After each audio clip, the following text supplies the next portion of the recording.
Ayubowan, we bid you all a very good evening. E-Learning Portal LK proudly presents a free online webinar on cybersecurity and future opportunities for students.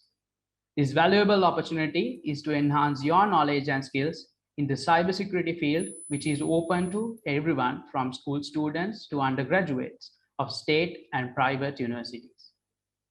Talking about e-learning portal LK, it is a non-profit organization that facilitates equal and quality education for all Sri Lankan students. This year, our theme is based on skill-based education development, which is to provide Sri Lankan students a better idea about the various career opportunities which fit for the Industry Revolution 4.0. Our mission as a non-profit organization is to lead Sri Lanka to the UN Sustainable Development Goal 4, which is quality and equal education for all. And joining with us today, our guest speaker is a well-known cybersecurity evangelist, technocrat, the country director for Sri Lanka at the ProTechX, and also a panelist and a speaker. Please join me in welcoming our guest speaker, Mr. Asela Vaidyalankara. Good evening, sir. Thank you, Sachitra, and a very good evening. I hope I can be heard by everyone, and there is no problem with my audio. Yeah. Okay, excellent. Yes, so first, you are visible and audible as well. Thank you, And a Sachitra. special notice for all the attendees: the webinar is conducted in both Sinhala and English for the convenience of all of us. So, without a further ado, sir, over to you. Thank you, Sachitra. And first of all, I must commend e-learning.portal for organizing, as Sachitra mentioned, a free seminar. I think that's very important in this day and age, especially not even for cybersecurity. There are so many other disciplines, so many other things. Despite the negative impacts of COVID, I think one positive impact has been that especially graduates, undergraduates, school kids have been given an opportunity to experience global learning and global learning practices, and to take knowledge that is available sometimes in those days very exclusive knowledge now has become more democratic and more available. So with that, if you will bear with me while I share my screen, I should be able to start my presentation.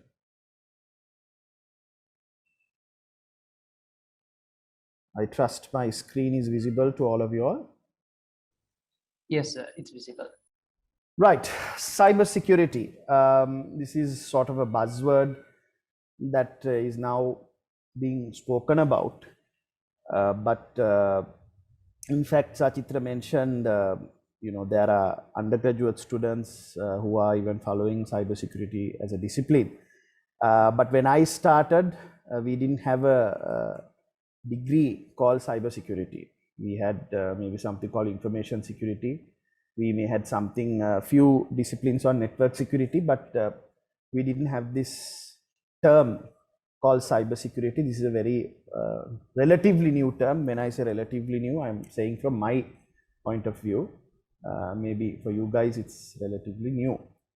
But certainly what has happened in the globe, what is happening in the world, especially after the COVID-19 pandemic, we have seen the digitization, digital transformation occurring in the world.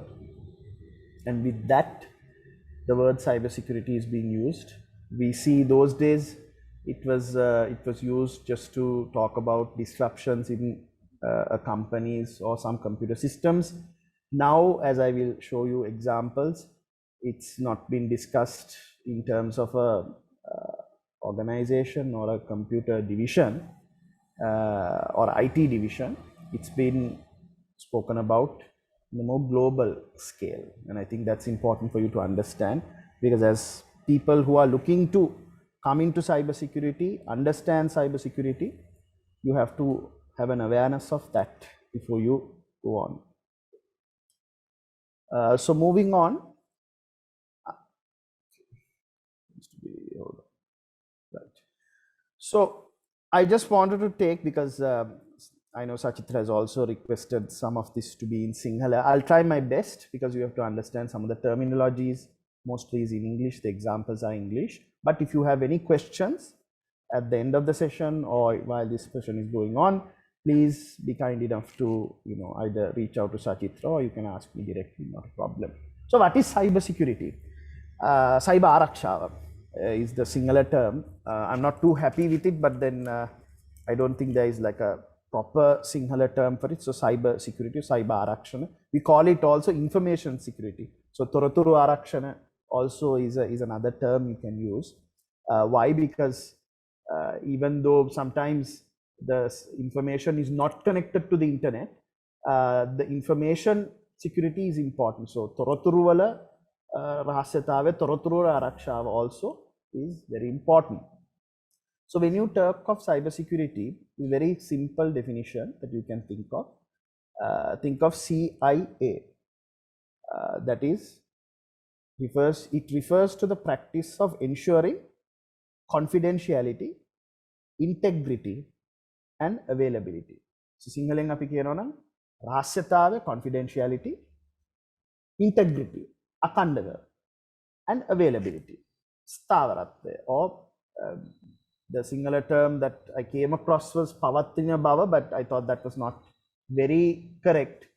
So I thought Stavaratva would be a better term. So what are we trying to say here? Because if you think of, for example, you think of some website that all of us goes to, eBay or a Keels website, then you can try to get an understanding of what cyber security means. Because if the information you provide to that website, let's say, is not confidential, rahasyaභාවය. So for example, you are giving your credit card information. You are giving your, let's say, the shopping website, grocery shopping website like Keels. So you are giving your permanent address or residential address. You are providing your credit card or debit card number. You are giving other personal information to this website. If you think for a moment, whatever you type in this website, if it's going to appear in a giant hoarding or a billboard, then you know that information is not confidential. So then the trust you have on that website will be lost. So that is what one of the key pillars of cybersecurity, confidentiality. Because a lot of things that happen online, a lot of systems, a lot of IT products rely on people's confidentiality. So for example, if you are going to a government system, then අපිටම passport එක renew කරගන්න website එකක්, government website එකක් තියෙනවා නම්, ඒ passport information වෙන කාට හරි access කරන්න පුළුවන් නේද? ඔයා ඒ දෙන information එක, ඒ දෙන තොරතුරු තමන් දෙන කෙනාට අමතරව තවත් කෙනෙකුට ඒ තොරතුරු බලන්න පුළුවන් නම් ඒ තොරතුරු රහස්‍යතාවයක් නැහැ. There is no confidentiality in that information, and therefore they have failed in cybersecurity. The next pillar is what we call integrity. I'll go to the Keels example again. So let's say you make an order, maybe 1 kilo of carrots and maybe 1 kilo of potatoes, and then you submit. But when you ultimately get bill, you get bill for 2 kilos of potatoes and 2 kilos of let's say dal. Then what does that tell you? That what you have entered and what you have confirmed, the integrity of that information has been disturbed. තොරතුරු වල අඛණ්ඩතාවය පිළිබඳ ගැටලුවක් මතුවලා තියෙනවා. Basically, when you make an order and if it's not to that liking, then there is a problem there in that process. So that is again a failure in cybersecurity. Then we come to the final point, availability or stavaratva. So this, I think everyone has good examples where you go to a website and it's not available, either because sometimes if you were stuck in lockdown, you would have experienced it firsthand. Some of these websites were unavailable. website unavailable, too many people coming in and the website became unavailable. But also we have times where cyber criminals, when they want to target a website, they make sure that that particular website is made unavailable and it's not there. So we take the Keels example, Keels site eකට යනවා, site එක unavailable. So what now? You have a requirement, you are going to basically make a purchase, but that site is not available, and therefore what we say, the cyber security of that site is affected. So those are the three pillars: CIA, confidentiality, integrity, and availability. If you keep that in your consciousness and keep that in your mind, you will understand the basic principle of cybersecurity. Now, a lot of people tell us, what is cybersecurity? I don't think cybersecurity is that serious. This is not only undergraduates or students who are saying this. Very senior business people sometimes have said this. I don't think it's that serious. So I just want to take a moment and show all of you how serious the problem is. If I'm going to launch, this is what we call the Kaspersky live attack map. This shows some of the cyber attacks that are happening live right now. Can the screen be seen? I'm just checking.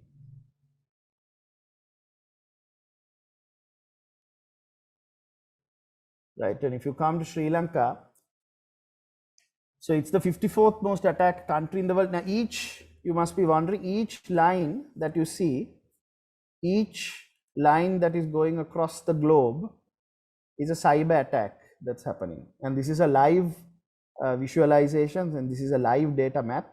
So it sort of shows you how the threat is and how bad the threat is. And if you look at every little, this is all very colorful. It's going here and there, but as you can see, if you go to the US side, Europe side, there's a lot of attacks that are happening even now. And this is the threat. So when people say, you may see sometimes, once in a while, you may see a newspaper article or a news item, there's a cyber attack. Once if you are Sri Lankan, you know that 4th of February, Independence Day, then Victory Day, you will see some sort of cyber attacks happening. But you may think, that's all, but then this visualization gives you a very good idea of how serious the threat is, how bad the threat is, and how global the problem is. So this is not a problem that's unique to Sri Lanka, but also what you must understand is this is a problem that we must globally try to tackle as well. Of course, it's important to keep your organization, yourself, any government systems, everything else like that safe. But in the meantime, you must understand that attacks not only happen from one individual country or one individual territory, it happens all over the globe. As you can see, this is why we say this is a borderless crime. When we talk about cybersecurity and cyber crime, we say these are borderless crimes because there are no geographical borders. As you can see, different people, sometimes the countries that are originating the attack, they might not even know that they are the one originating the attack. It might be some other person acting on their behalf. So it's a very gray area when it comes to identifying, but this, I think, will give you an appreciation of how it looks like and how serious the threat is. In a moment while I switch back to my presentation. Right. So also in 2019, the World Economic Forum, which is a global body that decides on economic matters around the world, especially for the developed and developing countries. In 2019, they prepared a report called the World Economic Forum Global Risk Report for 2019. This is before the pandemic. In that report, they said they give the likelihood of certain risks happening and the impact of it.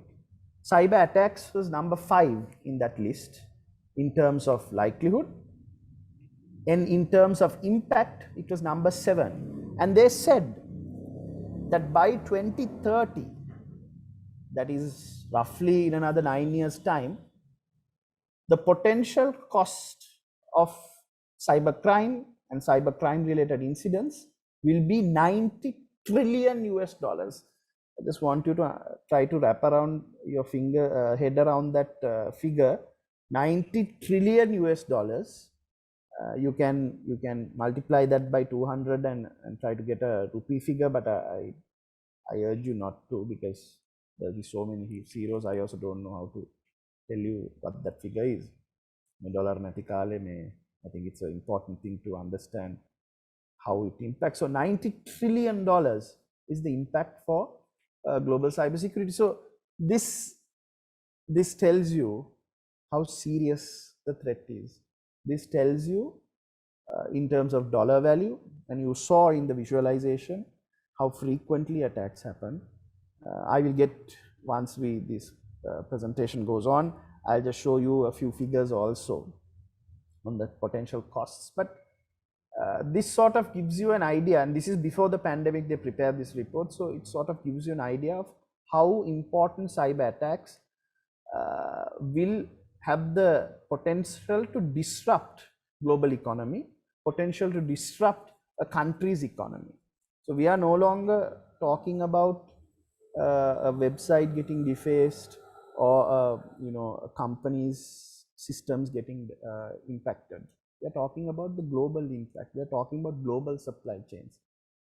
In fact, this last year, for the first time in the world, a German hospital was under a cyber attack, a ransomware attack, and because of that, the medical equipment failed in that hospital.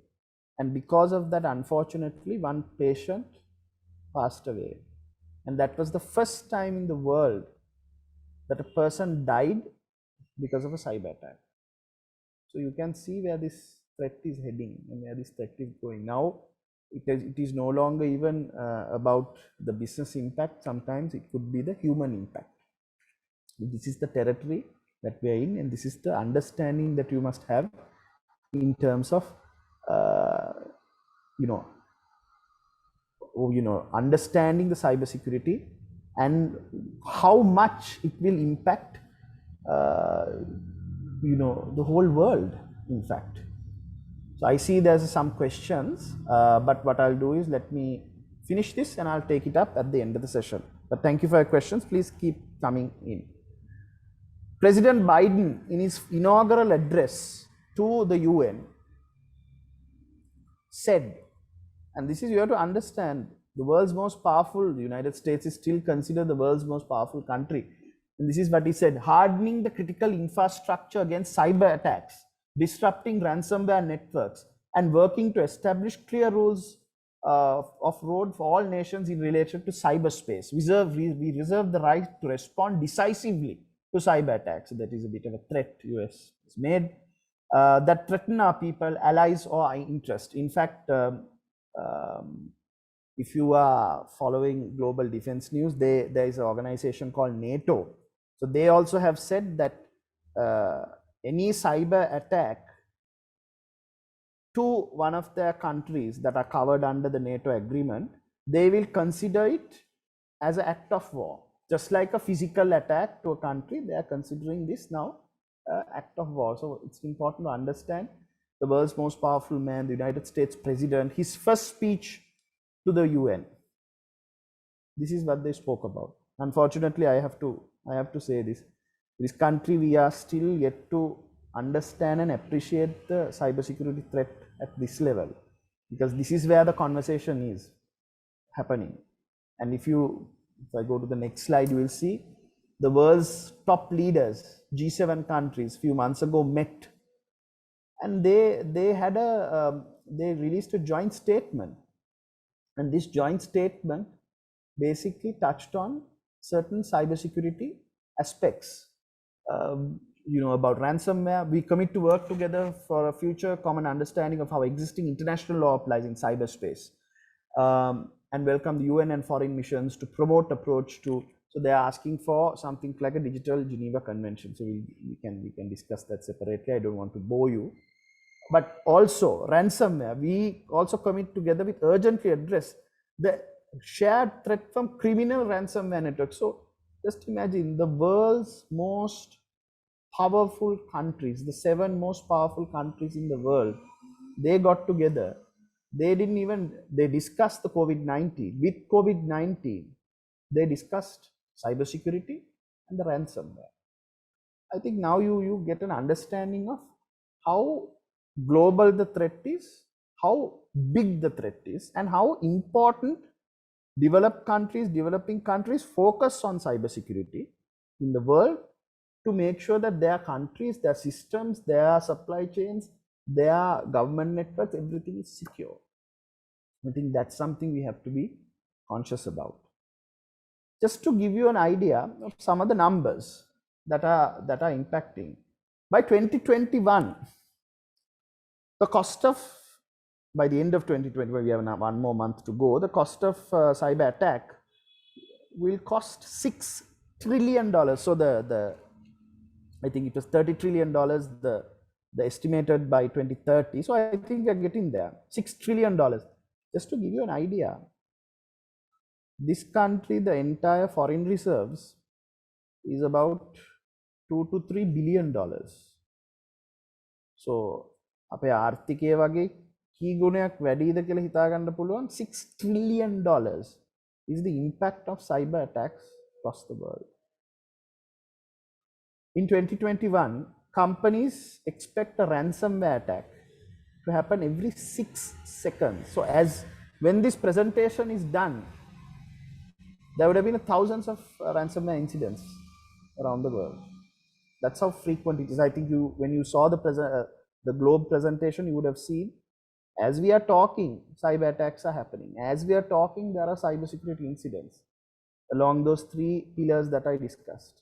So that is what's happening. 60% of the frauds are mobile phone in origin. So because people are now starting to use mobile phones, even in this country now, because of COVID-19, the smartphone usage now crossed 50%. So my prediction is by 2023, 2024, we will be somewhere close to 70%. That is about 70% of the population will have a smartphone. They are using a smartphone without understanding the threats that they are under when using a smartphone. So therefore, we say the attack surface, the potential for attack is much more, especially in terms of smartphones or mobile phones. One more example of this, the average ransomware. I'll explain a little bit what ransomware is, but I just want you to get an idea of the figures. The average ransomware demand will be more than $1,000. $1,000 is ලක්ෂ දෙකක් වගේ. So you 200,000 rupees. That is the average ransomware demand, and what they have done here is they have looked at only SMEs, කුඩා හා මධ්‍ය පරිමාණ. So I mean, when they say කුඩා හා මධ්‍ය පරිමාණ, they don't take the Sri Lankan classification. They take the global one, and with that you can understand 200,000 for a SME in Sri Lanka is a big amount. But $1,000 is basic, fairly medium rate for an SME in those countries, but still it's fairly large amount. And this is, couple that with the fact that this is happening every 6 seconds, and you can see how bad the impact is. So what, just to, as this presentation is going on, we said $6 trillion a year. So that means 500 billion a month. Again, bear in mind, Sri Lanka's entire foreign reserves are only 2 billion. 500 billion a month, about 115 billion a week, 16 billion a day, still not in Sri Lanka's territory. 600 million avanna. Now we are less than the foreign reserves. So within 1 hour when this presentation is done, the world would have lost about $600 million for cybercrime or cybersecurity related incidents. So that's about 11 million a minute and $190,000 a second. So I think now you realize how critical the problem is, how big the problem is, Not to just throw facts, figures at you, but you know, when you look at the dollars that are in front of you, you get an understanding of why there's a lot being spoken about cybersecurity and why people are focusing on cybercrime and cybersecurity. And all these world leaders are talking about it. President Joe Biden, the G7. Now you understand. You know, $6 trillion a year. That's into the entire global marketplace. So you get an understanding of how bad it is. So now, because I threw so many figures, you must be bored. I thought I'd share a story with you, cyber crime or cyber security related incident. But this related incident is like a spy movie. So I'm thinking, because you are young guys, you might like something like that. So the year was around 2010. Iran was in the process of making a nuclear reactor, and some say that they were making nuclear weapons. So there was a nuclear facility in a place called Natanz. So this was a very interesting facility, and the United States, the allies were always looking at this facility, and they realized Iran would have a nuclear bomb in about a year. Had this developments continued, they would have had a nuclear bomb. So what did they do? So they tried analyzing. Mind you, they realized that this particular power plant in Natanz was not connected to the internet. So it had its own internal network. There was an internal network in the facility, but it is not connected to the internet. So in our jargon, we call that air gap. So there is no connectivity between the outside world and the internal network. We call it air gapping. But suddenly, within a few months of it being in operation, one of the reactors, this started spinning uncontrollably, exploded, and the whole plant was destroyed. This is a puzzle. The Iranians knew that the Americans and the allies were looking at this particular plant, but they couldn't find out why. So they started investigating, and they found that one engineer, without knowing, brought a pen drive, USB drive, into the facility. Very harmless. There was, as far as he was concerned, there's nothing there. And he plugged it into the network. In that USB stick was a weapon that you and I may not understand. It is not guns, it's not bullet, it is not a missile, but it is one of the world's first cyber weapons. This cyber weapon was called Stuxnet. This had a very specific purpose. When it was in the network, it kept searching for what is called, we call it programmable logic controllers. So there is a box that controls the centrifuges. So it searched in the network for the PCs that are connected to that centrifuge. As a malware, it went into those particular computers. Then what it did was very interesting. And it searched for a specific box, a Siemens PLC, without getting complicated on the exact number. So the centrifuges were controlled by a Siemens PLC box. They searched for that particular box. Once they got it, they started recording the daily diagnostic of it, the daily output, how the meters and everything looked. And on one day, about 3 months after they were in the system, they decided to spin the centrifuge faster and faster and faster, but show everybody in the plant the same normal figures that they're used to. So you can imagine, if there is a giant dashboard, there's nothing that they show, nothing to show the centrifuges are overheating, nothing, but it's happening. So this is what Stuxnet did, and without firing a bullet, sending a missile, sending a warship, sending a jet, they managed to destroy that nuclear facility.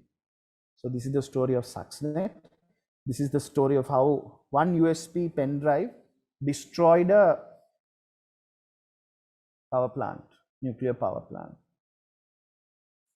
There's very interesting infographics here.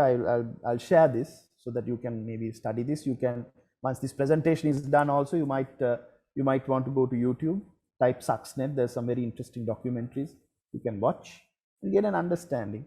So this is not science fiction. This is something that actually happened, and this happened somewhere in 2010. I have had the pleasure in an overseas conference in 2016.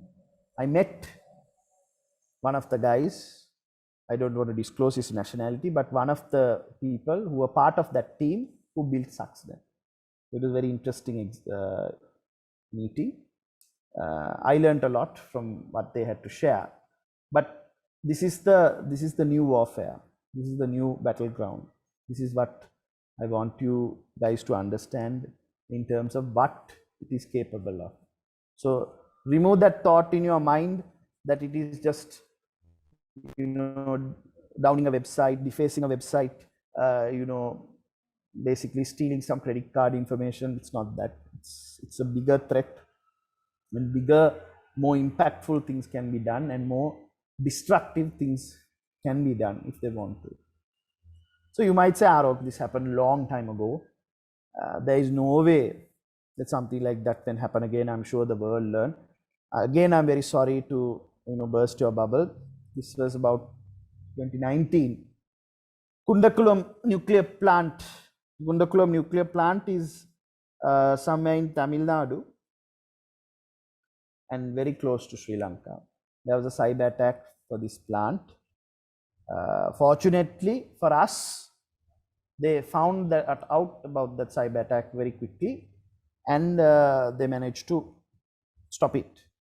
Had something happened to that plant similar to what happened to the Iranian power plant, you know, Sri Lanka will also, the entire coast of Sri Lanka from the Colombo side would have suffered a huge damage. And I don't know if the local press or anyone talks about this, but this is something you need to understand. Had that cyber attack been successful, we would have had a very different conversation about cyber security.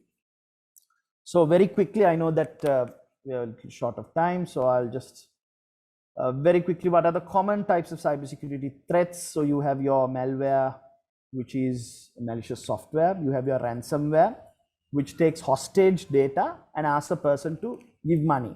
So that is basically what we call ransomware. Phishing attacks, you know, there is a presentation I did for social engineering. I can talk for an hour on phishing, but in the interest of time, basically phishing attack is a con man that's appearing in your emails, and it shows you something that is not there and tricks you into clicking a link or going to a website that looks similar to another website and entering your details so that it can be stolen. Social engineering, again, through social media, I'm sure you have examples. I can take questions on that as well. Distributed denial of services are DDoS attacks. We've seen a drop now in DDoS attacks because it's a little hard to do, and cyber criminals have realized that ransomware is a little more, not a little more, actually more lucrative than doing DDoS attacks, because DDoS attacks on themselves are very expensive. So this is basically, if you remember in the CIA, the availability part they're going after. So they down a website, they down a certain service so that it's disrupted.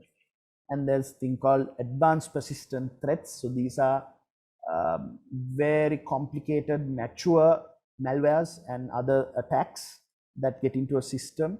And these are the stuff you read about in news, where, you know, they've gone after the Pentagon, they've gone after COVID-19 research. So this is the kind of things you will get under APTs.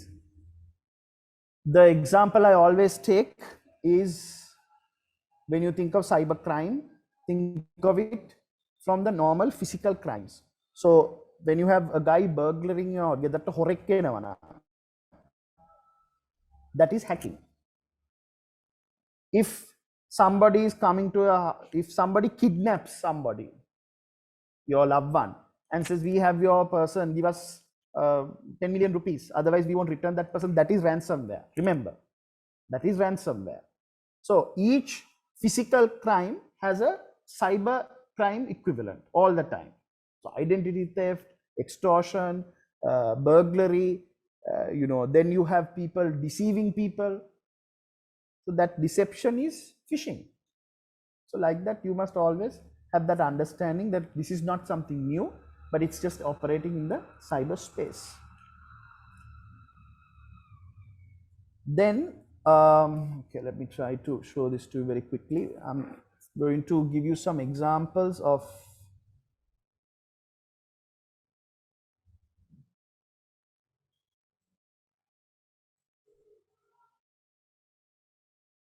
this is an infographic that I have prepared, so it's not available online.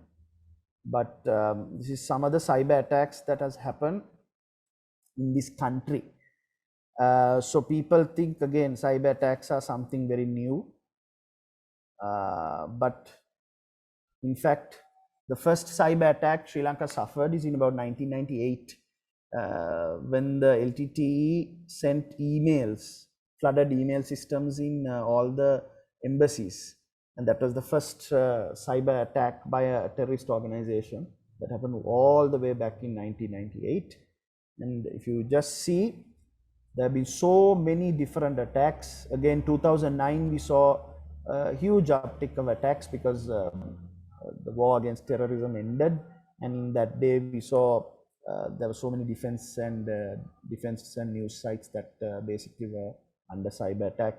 Again, a big attack happened in 2014, again 2016, 2018, 2019. These are all usual attacks that happen around Independence Day and Victory Day, and it ends in 2020. So I'll show you a few examples of what happened after that.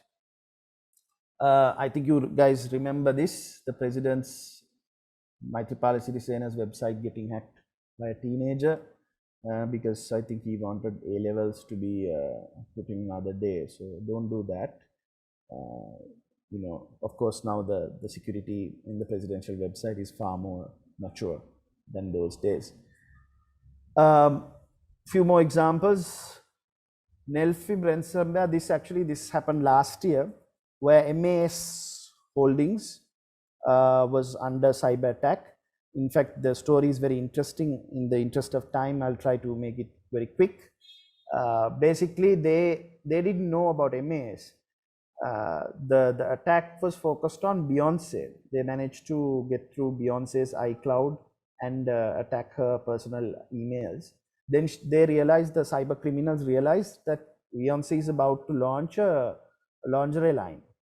Then when they went through the emails, they identified that the supplier was MAS Holdings.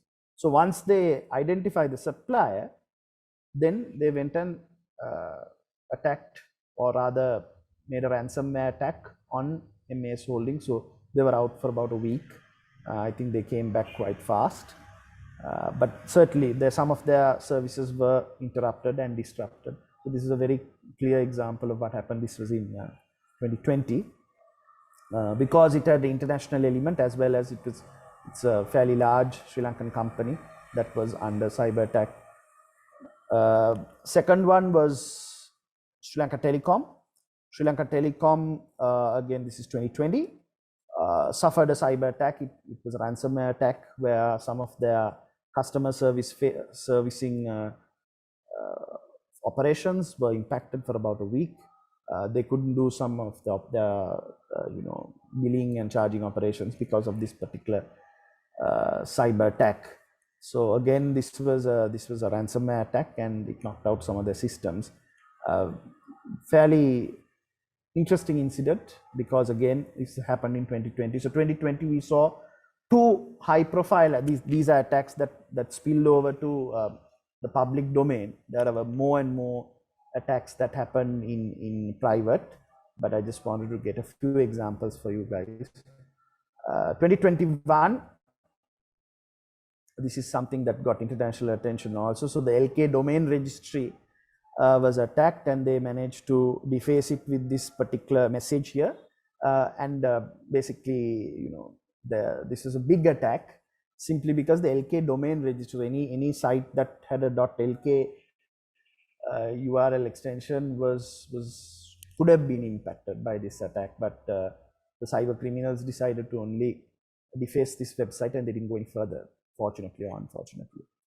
These are some of the things that I understood and I picked up. There are Sri Lankan examples as well, overseas examples, but I just wanted to give you a focus on these two things. This again was something that I picked up last year.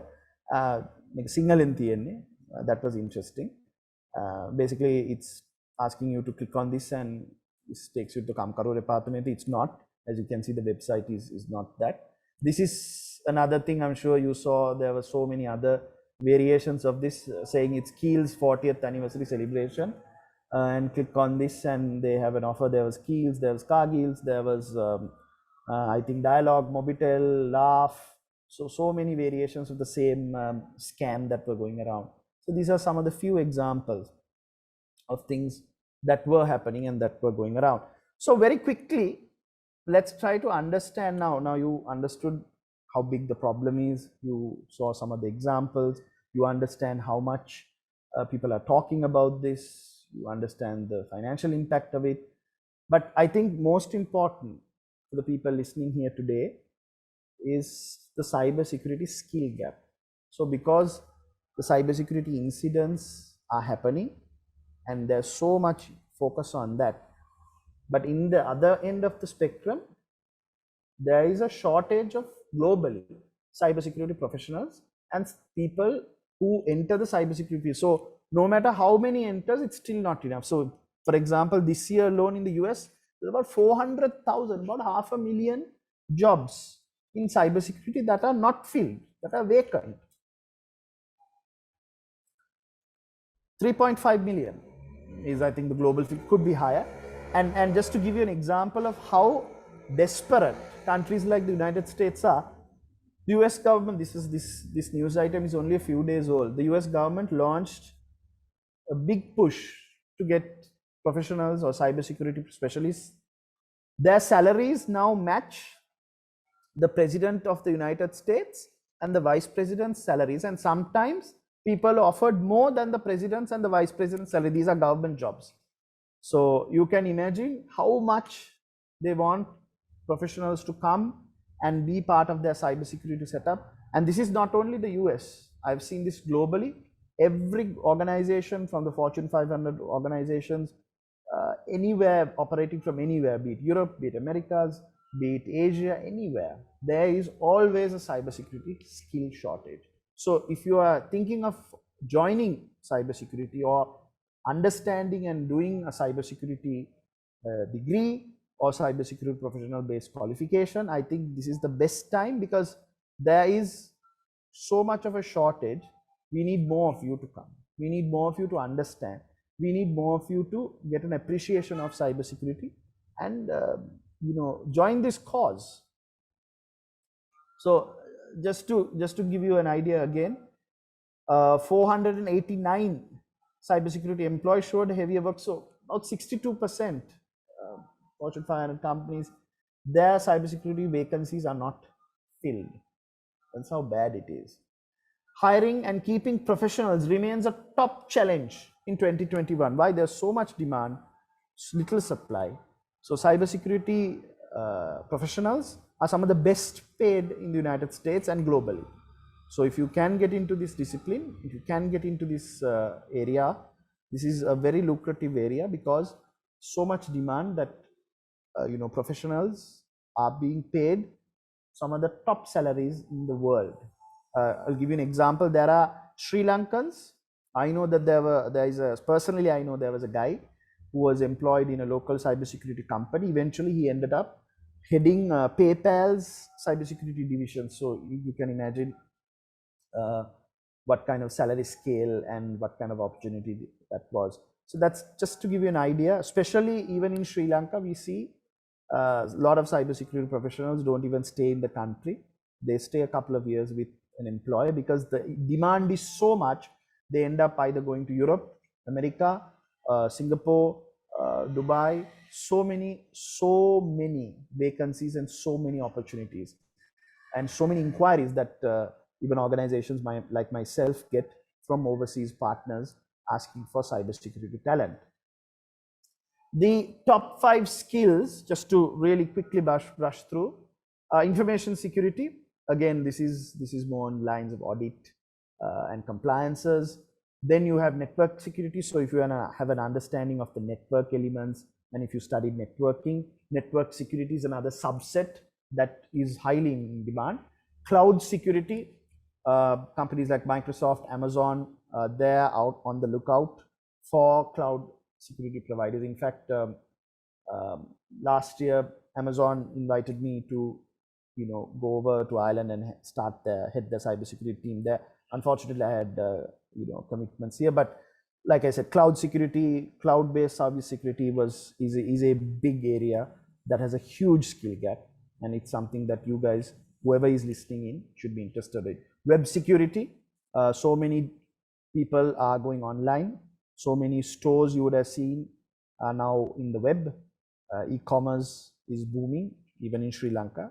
So with that, people are focusing more on web-based security or web security. So this is something, again, that has caught attention. And security architecture. So we have something called security by design. So this is a conversation where cybersecurity practices or cybersecurity elements are there when you are creating the system as well. So you don't do it once it's done. So we call it security by design or cybersecurity by design. So for that, you need people who have a very good understanding of systems and how they operate with each other in terms of architecture level. I'm going to attach this because I don't want to keep talking about the different things, but I just wanted you to understand the elements of where you can get in entry level into an organization under cybersecurity. So there is cybersecurity specialist, which in terms you can go in the software side, programming, software engineering side, quality assurance side, or networking side as a cybersecurity specialist or cybersecurity analyst. Then there is something called cybercrime analysts. Of course, I know there are students that do cybercrime and analytics here also, but unfortunately, the cybercrime analyst vacancies here are not that mature versus maybe somewhere like Australia or somewhere like Singapore or somewhere like Dubai. So yes, there are opportunities, but when you look at Sri Lanka, there's only very little.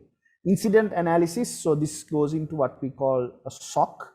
I don't want to get into too much of technical details, but there is something called incident analysis. So when what happens is, now companies, they realize they can't do the cybersecurity by themselves, so they outsource it to specialist cybersecurity consultancies or companies. So they take all the traffic and they analyze things that don't look normal or some anomaly, and that role is called incident analyst role. So there are different levels to that analyst. So we call L1, L2, and L3. So an L1 analyst, basically a school leaver or just an undergraduate, can become an L1 analyst in a company. An IT auditor, again, there are so many different compliances. I don't want to get into all of them, but auditing those compliances, making sure an organization is in line with those things, you can also become an IT auditor, and you can progress from there to mid-level and advanced level cybersecurity within the organization. Few things I wanted to just tell you guys here. Cybersecurity is not, you don't need to be technical, but you need to have a technical mindset. You need to be a responsible personality. You need to actually have very good written communication. So if you've done business writing or literature even, it's a very good advantage because that gives you the skill to understand what's happening in a technical sphere and to speak in a language that a normal person or layman can understand. So this is, anyone who's joining cybersecurity, I always say this is the most important skill they need to have. They need to understand what's happening in a technical universe, and they need to make sure they say it in a very simple way. Albert Einstein said, if you understand something well, you should be able to say it simply. Simple means no jargon.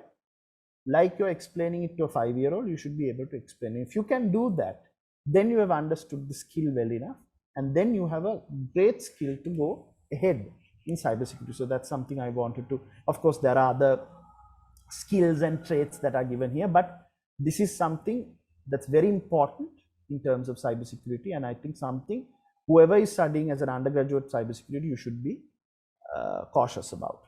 There are so many different certifications that you can follow.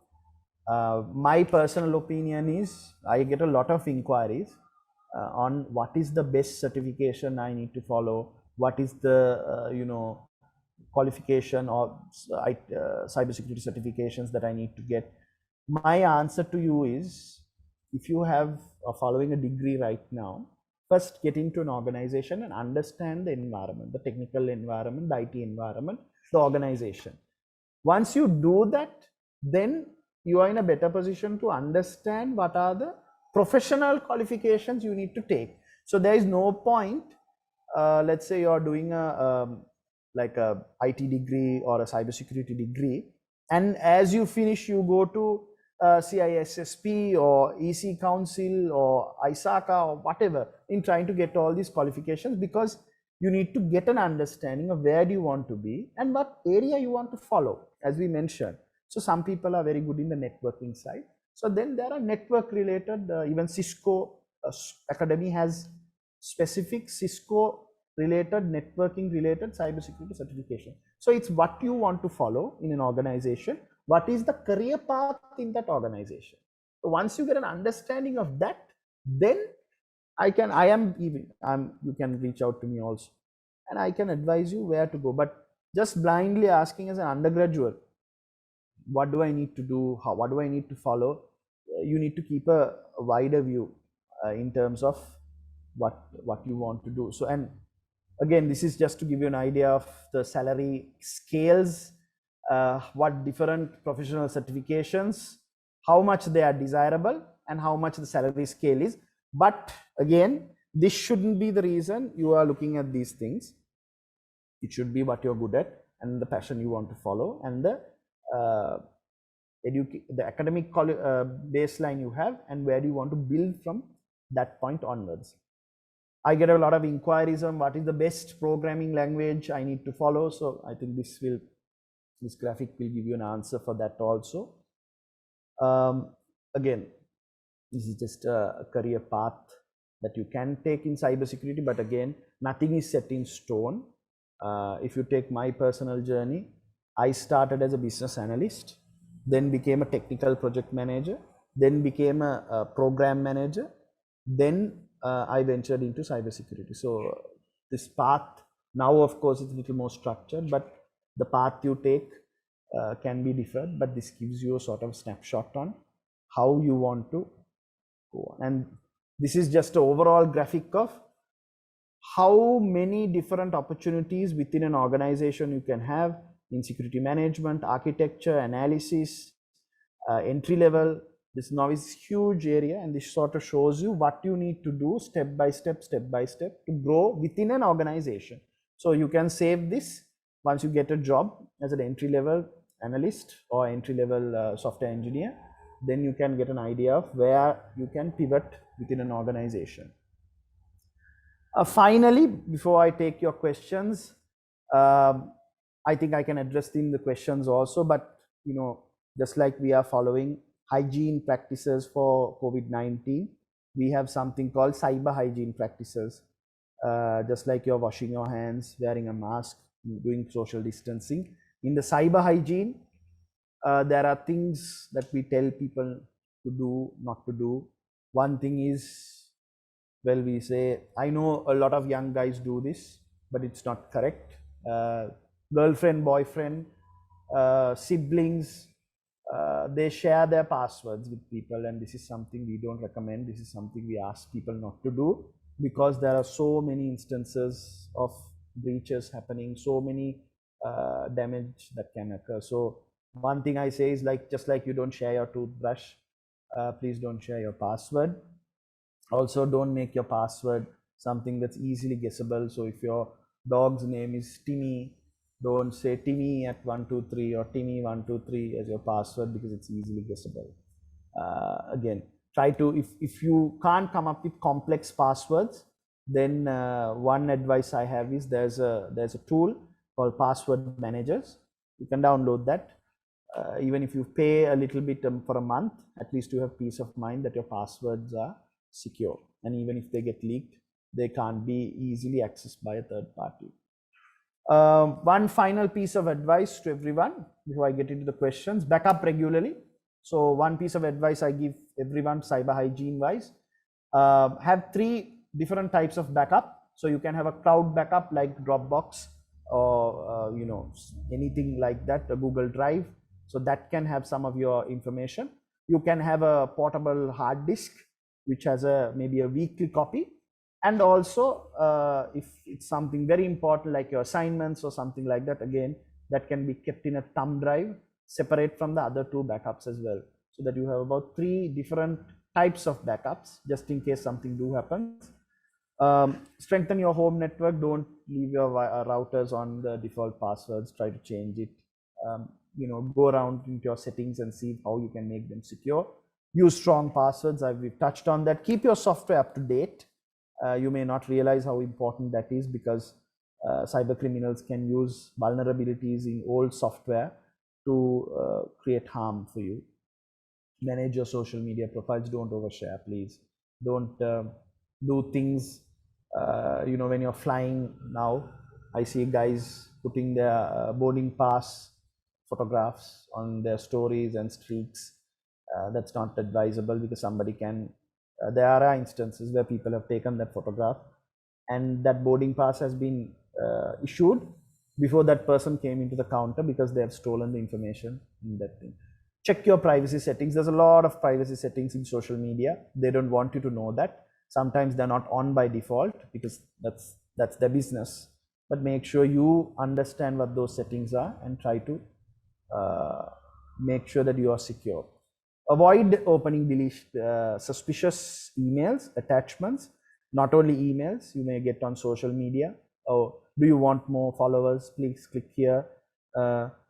Cryptocurrency, click here. So please just be careful when you are clicking on those things. So with that, I am going to conclude my presentations. I am going to look forward to your questions. I'm sorry, I think I overshot the time, but I'm more than happy to answer your questions. Yes, thank you, sir, for your insightful session. So let's move on to the Q&A session. The first question is, what made you come into this technology industry, and how did you start? I think I answered that question, but thank you. Thank you for asking that. Yeah. So my experience is, it's not a straight line. I did science for my A-levels. Then in parallel, I did law. My degree was technology and management, so I did both together. Then I joined as a business analyst for a leading telco. From there, that was an important step, because business analysis gave me an insight into how systems operate within an organization, a fairly mature organization I joined. So that gave me an understanding. And also, as a role of a business analyst, I had to communicate with management and the technical teams. So that sort of gave me my start. Then I moved into project management. That gave me an idea of all the different elements that happen within an IT project, a technical project, IT management, and that sort of gave you that maturity. And finally, I was asked to, look at launching a very secure device in Sri Lanka by a European phone maker. So we launched that, and after that, they invited me to look after cybersecurity. So there was a lot of complementary things. So my path was never a straight line. It was always up and down, up and down. Now I see you guys having cybersecurity degrees, cybersecurity diplomas. So that's good. That's the way it should be. But my line was never straightforward like that. But again, thank you for asking that question on how I got here. Yeah, thank you, sir. And as a cybersecurity evangelist, what a typical day is for you? What do you do most of your time? Most of my time, I would say, is spent educating people, because still, uh, not only undergraduates or students like yourself, business leaders, corporate leaders, political leaders, they don't have a full understanding of the threat of cybersecurity and how important cybersecurity is. So some of my day is spent educating. Some of my day, I am very honored to be a trusted cybersecurity advisor for some of the leading companies in Sri Lanka and globally as well. So I give my advice, I give my honest advice. Sometimes even at my own cost, I give that advice, because that is, as you remember in my slides, accountability is important in cybersecurity. So sometimes you have to give an advice, even at your uh, revenue loss, you have to make sure you give the correct advice.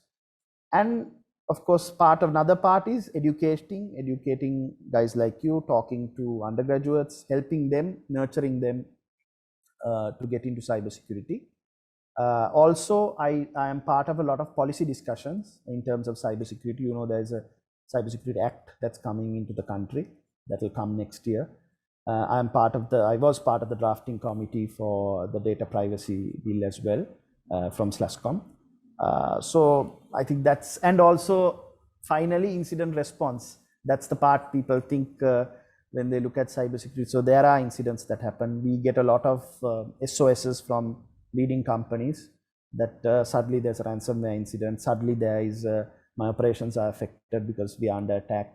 What do you do? And also of late, we have got involved in a lot of digital forensics investigations and digital forensic assessments as well. So that's I long answer, but that's usually our typical day goes such that for me.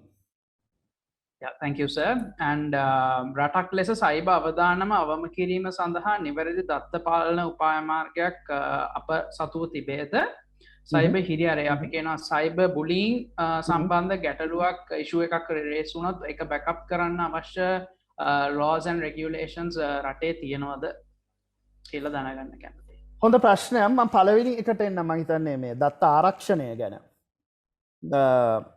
මම හිතන්නේ මේ සතියේ අඟහරුවාද මට මතක විදිහට cabinet මණ්ඩලය තීරණයක් ගත්තා data privacy act එක පාර්ලිමේන්තුවට යොමු කරන්න. දැන් data privacy act එක ලංකාවේ 2000 මේක අලුත් දෙයක් නෙමෙයි. 2017 සිට අපි සාකච්ඡා කරගෙන ගිහලා සාකච්ඡාවට කීපයක් තිබිලා මට මතකයි 2019 ජනාධිපතිවරණයට ඔන්න මෙන්න තියෙද්දි කිව්වා අපි මේක ගේනවා කියලා. ඒක ආවේ නැහැ. ඊට පස්සේ කොරෝනාව 2020 දී ඒත් අපි බලාපොරොත්තු වුණා මේ පනත එයි කියලා. දැන් අපිට සංඥාවක් ලැබිලා තියෙනවා එන අවුරුද්දේ මුල, ඒ කියන්නේ 2020 මුල වගේ data privacy act එක ලංකාවේ සම්මත වෙයි කියලා. ඉතින් ඒක වෙනවා කියන්නේ ඇත්තටම ලොකු දෙයක්. දත්ත ආරක්ෂණය සම්බන්ධයෙන් අපේ ලංකාවේ තියෙන ලොකු ගැප් එකක් ක්ලෝස් වෙනවා ඒකත් එක්ක. මොකද ලෝකේ දැන් ඔගොල්ලෝ සමහර විට අහලා ඇති GDPR, චීනයේ PIPL personal information, එතකොට කැලිෆෝනියා වල US වල තියෙනවා ඒගොල්ලොන්ගේ වෙනම data privacy legislations. දැන් ලංකාවේ එහෙම නැහැ. ඒකෙන් ඇත්තටම නොපෙනෙන පැත්තක් තමයි ලංකාවට දැන් මේ අපි හැම වෙලේම කියනවා අපිට ඩොලර් අවශ්‍යයි, අපිට මේ ඉන්වෙස්ටර්ස්ලා ගේන්න ඕනේ, අපිට foreign direct investors ලා ගේන්න ඕනේ කියලා. නමුත් IT පැත්තේ තියෙන ලොකුම දුර්වලතාවය, IT පැත්තේ විතරක් නෙමෙයි ඕන කෙනෙක් ලංකාවට එනකොට අහන්නේ ඔයගොල්ලෝගේ data privacy framework එක මොකක්ද? ඔයගොල්ලෝගේ දත්ත ආරක්ෂණය පිළිබඳ නීති පද්ධතිය මොකක්ද කියලා. දැන් මේ වෙනකන් අද වෙනකන් අපිට එහෙම නීති පද්ධතියක් නැහැ දත්ත ආරක්ෂණය සම්බන්ධයෙන්. අපිට වෙන තොරතුරු තාක්ෂණය සම්බන්ධ වෙන අනපනක් තියෙනවා. නමුත් මේක සම්බන්ධයෙන් අනපනක් නැහැ. ඒක දුර්වලකමක්. ඒක දුර්වලකම නිසා මම පෞද්ගලිකව දන්නවා ලංකාවට එන්න තියෙන විදේශ ආයෝජන නැති වෙලා තියෙනවා. ඉතින් ඒකින්ද ඒක හොඳ ප්‍රශ්නයක්. ඒක තමයි අපි බලාපොරොත්තු වෙනවා එන අවුරුද්දේ මුල කාර්තුවේදී මේ පනත එයි කියලා. දෙවෙනි කාරණාව සයිබර් බුලියින්. එකත් හොඳ ප්‍රශ්නයක්. මොකද මේ කාලේ මේ ගොඩක් අපි දැක්කා මේ ඉගෙන ගැනීම් ඔක්කොම කටයුතු දැන් shift වෙලා තියෙනවා online වලට. ඒත් එක්කම මේ cyber bullying කියන එක සර්ට් එකේ මට හරියටම සංඛ්‍යා ලේඛන මතක නැහැ. නමුත් ඒගොල්ලෝ 200ක් 300ක් අතර 100ක් 200ක් වගේ දැකලා තියෙනවා. ඉන්ක්වයරිස් ඒගොල්ලෝගේ වැඩි වෙනවා, ස්පෙෂලි මේ cyber bullying සම්බන්ධ. දැනට තියෙන ක්‍රමවේදයේ දුර්වලතා තියෙනවා. මම නෑ කියන්නේ. දැනට තියෙන්නේ ඉස්සර නම් CID එකට CID cyber crimes එකට දාන්න පුළුවන්. දැන් මම හිතන පොලිසිය වෙනම cyber unit එකක් හදලා තියෙනවා. මේ SSP කෙනෙක් යටතේ මහත්මයෙක් යටතේ මේ වෙනම unit එකක් තියෙනවා දැන් cyber crimes cyber වලට. ඒක තමයි විය යුත්තේ. දෙවැනි කාරණාව තමයි විශේෂයෙන්ම cyber bullying ළමා හා කාන්තාකාරයන්ට කම්ප්ලේන් එකක් දාන්න පුළුවන්. එතකොට ළමා හා කාන්තා කාර්යාංශය ළමා ආරක්ෂණ අධිකාරිය යටතේත් ඒගොල්ලෝ cyber bullying cyber harassment සම්බන්ධයෙන් කම්ප්ලේන් බාර ගන්නවා. ඊට අමතරව සර්ට් ආයතනයට ඊමේල් කරලා දැනුම් දෙන්නත් පුළුවන්. සර්ට් ආයතනය මේ අපි කියනවා රියැක්ටිව් මේකක් කරන්නේ. සර්ට් ආයතනය කරන්නේ අර Facebook social media companies white list කරලා තියෙනවා ලංකාවේ ආයතන කීපයක්. ඒ ආයතන වලින් එකක් තමයි සර්ට් එක. ඉතින් සර්ට් එක කරන්නේ ඒ කම්ප්ලේන් එක Facebook එකට හරි Instagram එකට හරි ෆෝවර්ඩ් කරන එක විතරයි. ඉතින් දැනට ඒ වගේ අවකාශයක් තමයි තියෙන්නේ. ඒතර මම දකින්නේ දුර්ලභකම මේක බාර ගන්න දැන් ගොඩක් වෙලාවට අපි දකින දෙයක් සචිත්‍ර අපිට දැනු ළමෙක් හරි පිළිවෙල ළමෙක් හරි මොකක් හරි සයිබර් බුලින් වුණාම ඒගොල්ලෝ එකක් මේ ගැන සාකච්ඡා කරන්න අකමැතියි. අනිත් එක අපි අවවාද කරොත් පොලිසියකට හරි මොකක් හරි law enforcement agency එකට යන්න කියලා ඒගොල්ලෝ යන්න පැකිලෙනවා. මොකද සාමාන්‍ය පොලිසියකට මේක මම පොලිසියට මේක දැනුම් දීලා තියෙනවා. සාමාන්‍ය පොලිස් නිලධාරියෙකුට සමහර වෙලාවට ඒ තියෙන ටෙක්නිකල් එක්ස්පර්ටිස් එක නැහැ. නැත්තම් ඒ ප්‍රශ්න හැන්ඩල් කරගන්න විදිහ ගැන ට්‍රේනින් එකක් දීලා නැහැ. ඉතින් අනික අපි මතක තියාගන්න ඕනේ සාමාන්‍ය පොලිසියක් කියන්නේ ඉඩම් නඩු, එතකොට කොල්ල මේ බර්ග්ලරීස්, ට්‍රැෆික් ඔක්කොම ඒගොල්ලොන්ට බර්ඩන් වෙලා තියෙනවා. ඒ අතරතුර මේ මට සයිබර් බුලින් කරනවා කියලා කම්ප්ලේන් එකක් දාන්න කිව්වොත් ඒ කම්ප්ලේන් එකට දෙන attention එක අඩු වෙනවා. ඉතින් ඒක තමයි දැනට තියෙන structural issues අපි දකින.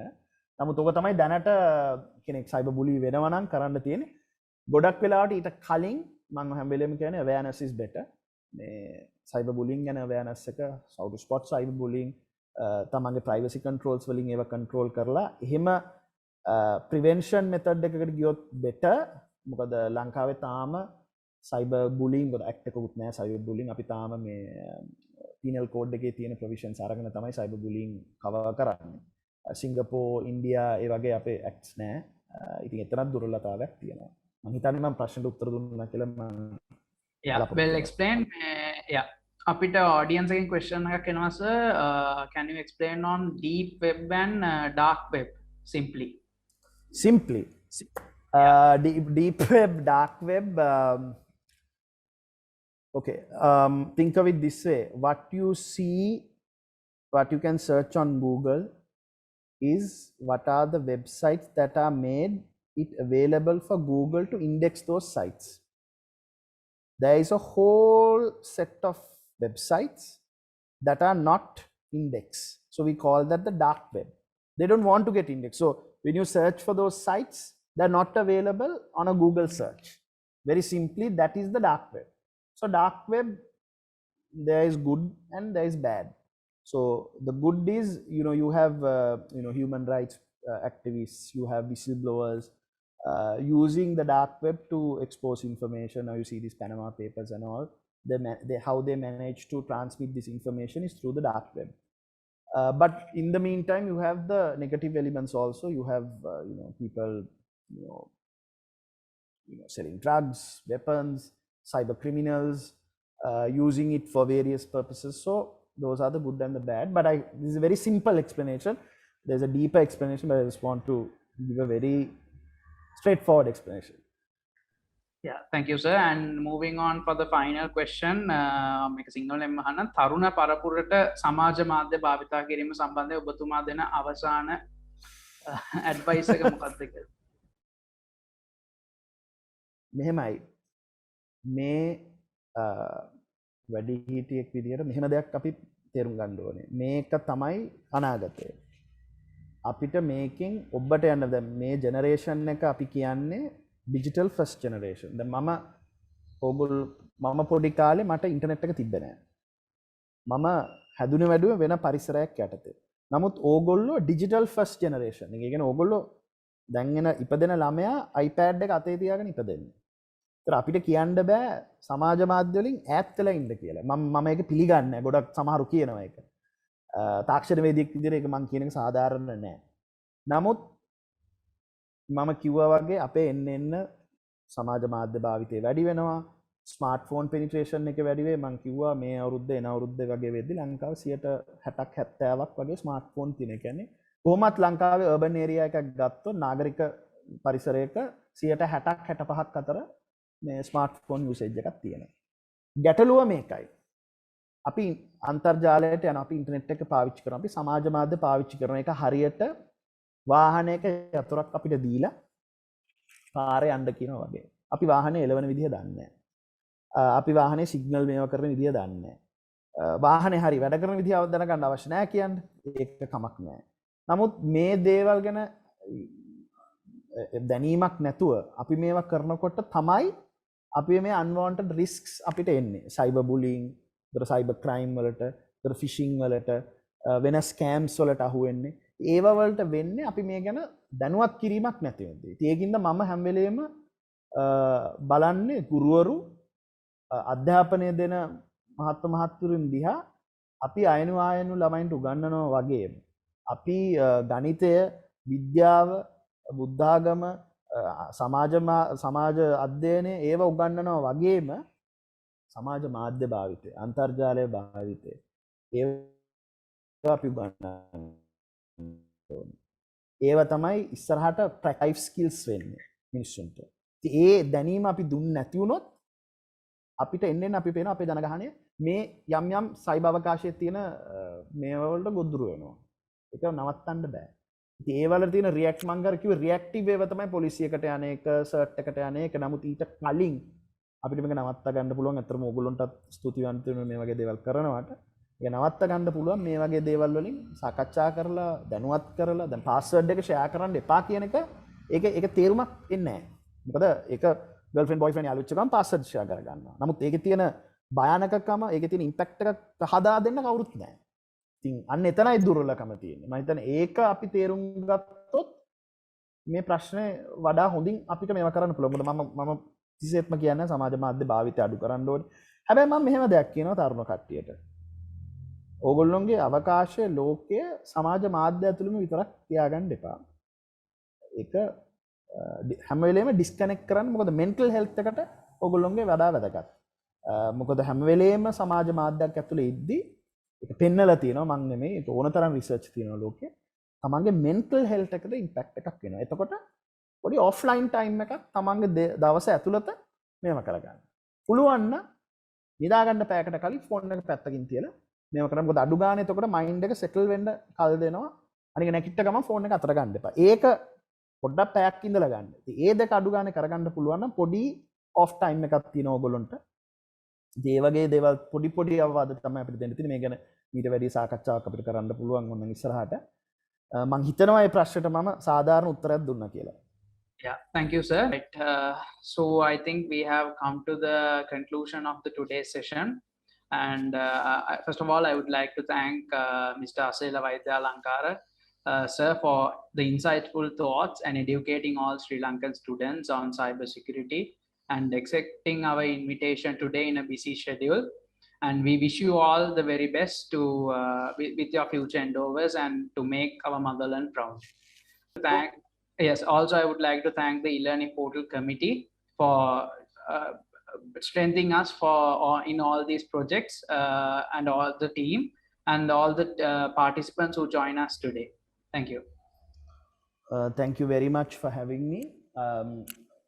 Well done to the e-learning portal team and you, Sachitra, also for taking the leads. I want to personally thank you. You've been very professional and very attentive in this program. I have worked with so many other student councils or NGOs and all that. You are very good. So I just want to commend you in front of everyone for your work ethic. I think that's very important. What you all are doing is very important and very critical because you are educating. And this is the only way to fight darkness is through light, not with complaining to the darkness. I think we are as a country used to just complaining. And what e-learning portal is doing is very important because you are lighting a candle in the dark rather than complaining. So please keep up the good work and please let me know. I think so many people had so many questions. So explore the possibility. I would like to have an open session where everyone can ask their questions even because I think so many people have these questions and doubts. So I'm looking forward to having another session with you guys. Thank you. Thank you so much, sir. Thank you for the remarks, and have everyone. I'll wish you all a good night. Thank you.